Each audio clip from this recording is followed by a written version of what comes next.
What is happening, BC Spirits? BC Spirits, Spirit of the Day, number 356. I've been gone a couple of days. I apologize. I was trying to catch up on some work. To be really honest, it's been very weird. Now the world's sort of going back to normal-ish. My workload has picked up, and I already had a big workload because I was doing stuff because the world was shut down, so I was keeping myself busy. But that being said, I am trying to think of a way to format this daily show, whether or not I do it every couple of days or every week. Couple of reasons. One, it's a ton of work to do it daily, which is a lot, but I really, really love everybody that sort of follows and watches, and I really appreciate all the support. And two, I am physically running out of spirits now. A lot of the stores I really want to taste, I need to visit and get their stuff because they don't ship to where I live in Victoria. And so it's just a thing. So I went to 4 or 5 liquor stores just to get what I got this week, and I only got 3 bottles. So you can see I'm really starting to run that river dry. But I'm hoping that bit by bit, but I am thinking that I might change this to a weekly format sort of show, and do BC Spirits Spirit of the Week. And fold in some other stuff.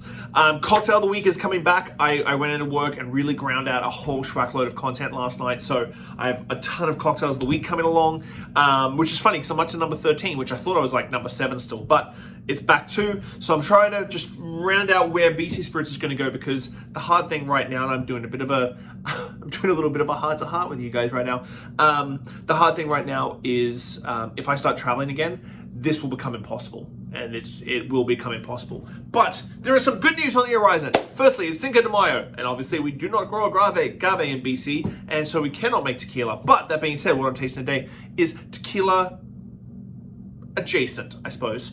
And then the BC Spirits cocktail book comes out in the next month or 2. So I'm really looking forward to, hopefully next month, I think by late June, I should have the book out and ready to rock and roll. So what am I tasting today? I am tasting something that's a private cask. You cannot buy this. It's a Nana Boo Boo, stick your head and doo-doo. It is one of the final proof distillers series from Okanagan Spirits, the Cinco de Mayo Private Reserve. So it's their bourbon style whiskey finished in mezcal and tequila barrels. So it's going to have that sort of really good agave smokiness to it. I'm really looking forward to this one.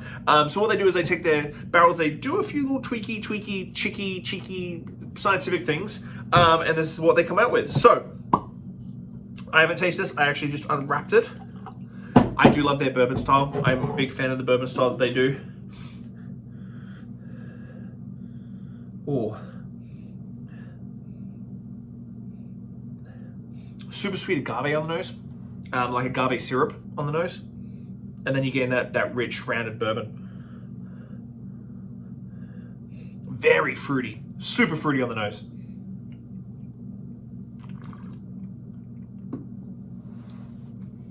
Oh. Very interesting. On the palate, you get that big, bold vanilla, and you get that sort of very bright fruit on the palate that you get on the nose. And then it leans into that dry, smoky, classic like flinty rocks, river rocks being smashed together, flinty smoke in the finish.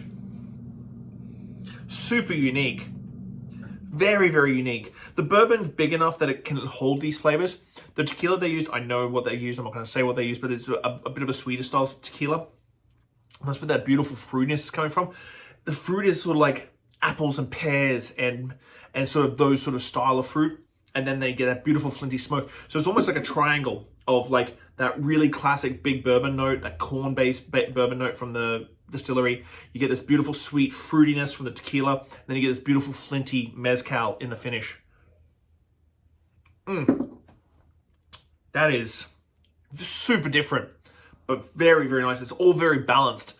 Bourbon's giving it a nice backbone. That fruitiness is there. Really bright fruitiness is great. And then that flinty smokiness is just really nice and subtle. Oh, so the Private Reserve, sorry, Nana Boo Boo, stick your head and doo-doo. Can't get it. But it's a fantastic little one. And I've been holding on to this one for a couple of weeks for Cinco de Mayo. It's been made for, I'm going to get it in a second. Artisanal, no. The Canadian Artisanal Spirit Awards, or, oh man, come on, Sue, get your stuff together. What is it called? the Canadian Artisanal Spirit Awards, and BC Distilled. There we go. Bit of a brain fart there. Sorry, guys. So it's been made by those. It's going to be a charity thing. Actually, I do think you're going to be able to buy this one. I shouldn't say that, Nana Boo Boo, Sticky Head and Doo Doo. I do think you're going to be able to buy that one for a charity, and money goes to Paws. So thanks as always for the support, guys. See you tomorrow. Bye.